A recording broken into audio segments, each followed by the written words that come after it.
자, 그런데 이런 값들이 나오면 이제는 우리는 분류를 해야 되죠. 그래서 아까 전에 0.506이 like였고요. 0.4811이 dislike였었어요. 그죠? 자, 그런데 초기 분류는 우리가 like로 되겠죠, 얘가. 그런데 얘를 정규화 시켜야 되죠. 왜냐하면 둘이 합쳐서 1이 나와야 되잖아요.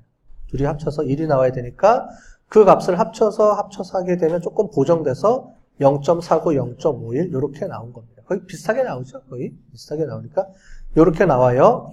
그럼 이제 우리는 컷오프를 정해줘야죠. 컷오프를. 똑같이 0.05를 컷오프를 줄 거냐 아니냐. 근데 대부분 이제 0.05를 기본적으로 주니까 0.05를 주게 되면 어떻게 돼요? 얘는 like로 판명이 되겠어요? dislike로 판명이 되겠어요? like죠? 0.51이니까 그죠?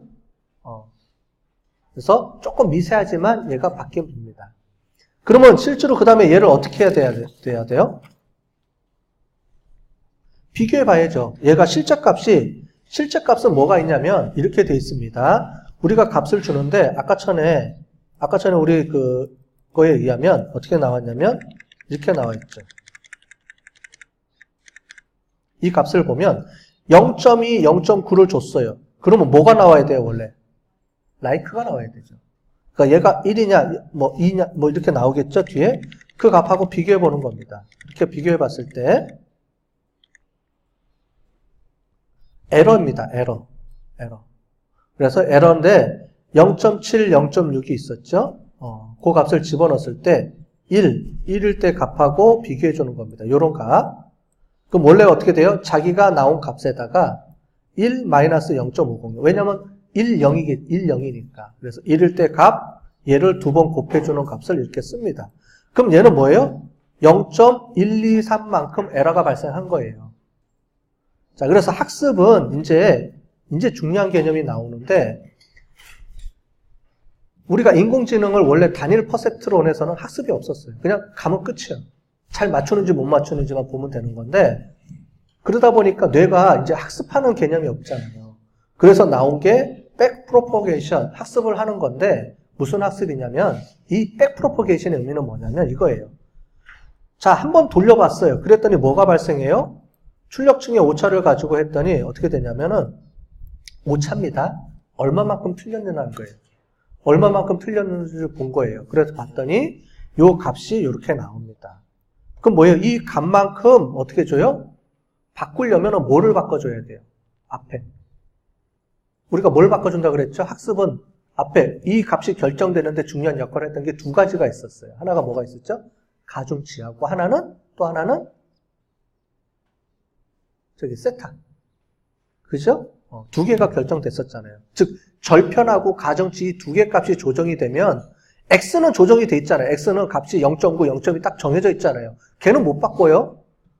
인풋 값은 못 바꾸잖아요. 우리가 인풋 값은 바뀌는 게 아니에요. 인풋 값이 들어오면 그 값을 바꾸려면은 웨이트 값하고 아까 전에 봤던 절편 요 값이 계속 바뀌면서 이 에러를 늘려야 돼요, 줄여야 돼요? 줄여야죠. 이 에러를 줄이는 방법으로 가는데 그럼 어떻게 주느냐? 사람들이 방법을 만들어낸 게 그게 역전파 알고리즘이라는 방법이에요. 뭐냐? 쭉 가서 그 에러를 거꾸로 해서 가중치를 거꾸로 바꿔줘요, 이제. 무슨 말이냐면 첫 번째부터 가중치를 바꾸는 게 아니고 가중치는 역으로 바꿔줘요. 결과부터 거꾸로 그 전 가중치를 바꿔주고 그 다음에 제일 마지막으로 제일 앞에 걸 바꿔줘요. 이런 식으로 가중치가 거꾸로 바꿔주면서 내려와요.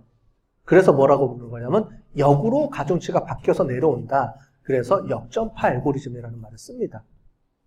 왜냐면 수정해 주려면 결국은 제일 마지막에 있는 결과값을 가지고 얘가 맞다 틀리다가 나오죠. 그러려면 거기에 가장 가까운 가중치를 먼저 수정해 줘야 거기서 그 다음 뉴런에 의해서 영향받는 그 다음 가중치를 바꿔줄 수 있죠. 이해되셨죠? 그런 개념입니다. 그래서 가중치를 조정하는데 어떻게 되냐면은 그 전에 가중치, 자기가 원래 있던 가중치에다가 학습 러닝 레이트, 아까 전에 이걸 얘기 드렸죠. 그래서 이 러닝 레이트를 많이 주면 값이 팍팍 바뀌어요. 근데 값을 조금 주면 천천히 바뀌어요. 그럼 천천히 바뀌는 게 좋으냐, 많이 바뀌는 게 좋으냐? 그거는 이제 틀려요. 케이스 바이 케이스예요. 그래서 이 가중치 조정하는 것도 하나의 뭐 여러 가지 얘기들이 많이 있습니다. 어쨌든 그 가중치에다가 이 값을 곱해져서 이 가중치를 주는 거예요. 예를 들어 볼게요.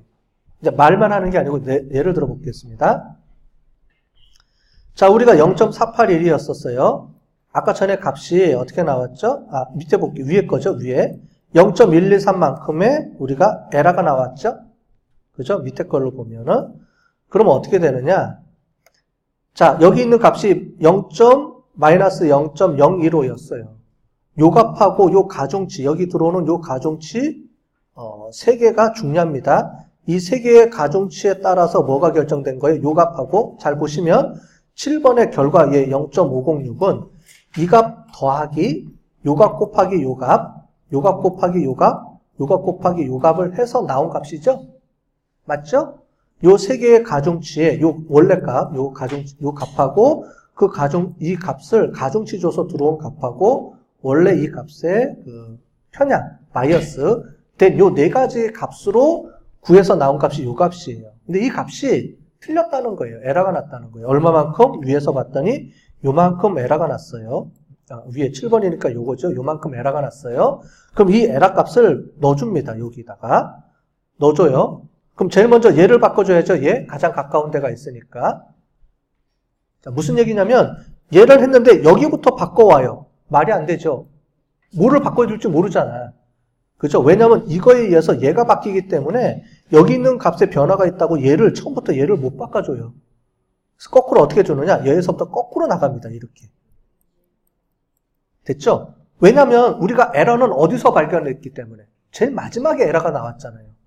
여기서 에러가 나왔기 때문에 이 에러를 여기서 보정해주면 이 값이 조정이 되고 그 다음에 이 값이 나오면 이 값이 여기가 조정이 돼야 되죠. 됐죠? 왜 거꾸로 가야 되는지 이해가 됐죠? 그죠? 그래서 제일 마지막에 나온 이 결과값을 보정해 주려면 얘를 수정해 주고 얘 수정에 의해서 뭐가 바뀌어요? 얘가 바뀌잖아요. 얘가. 이 뉴런의 값이 바뀌죠? 그럼 이 뉴런의 값이 나오게 하려고 그러면 그 다음에 거기에 연결된 웨이트 값을 그 다음에 바꿔줘야 되죠. 그래서 얘가 거꾸로 간다는 거예요. 이게 뭐냐면 에러를 보정해 주기 위해서 제일 마지막에 맨 마지막 결과층에 있는 뉴런을 통해서 거꾸로 거기 있는 웨이트를 바꿔주고 그 웨이트에 의해서 그 다음 뉴런에 연결된 웨이트를 또 바꿔줄 수 있고 그렇게 바꿔져서 계속 내려오다 보니까 거꾸로 이게 값이 계속 전달되면서 학습이 된다. 그래서 역전파 알고리즘이라는 말이 쓰여진 겁니다. 이해가 되시죠? 그래서 역전파 알고리즘이라는 걸 이용해서 학습을 하는 거예요. 자, 그래서 아까 전에 본 것처럼 여기랑 요 값이 바뀌죠? 어떻게 바뀌느냐? 이거는 하나의 사례입니다. 이거 말고 다양한 방법이 있어요. 실제로는. 네, 가장 쉽게 설명하기 위해서 이 방법을 설명한 겁니다. 우리 책에도. 이 방법 말고 여러 가지 방법이 따로 있어요. 요즘 많이 쓰는 방법들이 따로 있어요. 자, 얘는 뭐냐면 학습이에요. 너 변화를 많이 해줘. 변화를 조금만 학습해. 이거죠. 여러분들이 공부하는데 학습을 많이 해. 그러면 내 뇌에 있는 정보가 많이 바뀔 수도 있고 조금 바뀔 수도 있죠. 그 값을 컴퓨터니까 내가 임의로 조정해 주는 거예요. 그걸 학습량이라 그럽니다. 학습 레이트를. 이 값을 기본적으로 0.5로 준 겁니다. 이 값은 뭐 조정이 되니까. 그래서 이 값에 따라서 변화가 많이 생길 수도 있고 이만큼 변화가 조금 생길 수도 있겠죠. 당연히. 얘가 높으면 변화가 많이 생기겠죠. 1에 가까울수록. 이 값이 적으면 여기가 변해도 별로 영향을 조금만 변화시키라는 거잖아요. 이거에 따라 학습률이 조정이 되는 거예요. 요 값을 볼게요. 요 값을 바꿨더니 얘가 0.047로 바뀌겠죠. 언제요? 이렇게 해서 다 바뀌어지면 그 다음에 우리가 6개가 원 F폭이 6개였죠? 한 번 돌릴 때 6개를 돌려줬어요. 자, 여기부터 거꾸로 다 학습을 해 나갑니다. 그러면 가중치랑 이런 게 싹 바뀌겠죠? 그러고 나서 다시 6개의 데이터를 또 넣어요. 이해되셨죠? 또 넣어서 또 학습하다 보면 또 학습 에러가 또 나오겠죠? 그럼 또 바꿔줘요.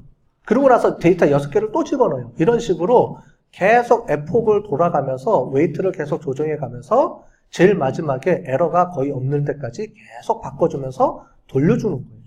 스스로 학습한다는 거예요, 이게. 자, 그래서 보여주는 것처럼 얘가 0.072로 바뀌고요. 그 다음에 얘가 0.012, 얘가 0.071로 이렇게 바뀝니다. 이 값을 쓰는 게 아니고 두 번째 F2에서는 이 값이 지금 바뀐 빨간색 값으로 다시 조정이 돼서 들어와요. 계속.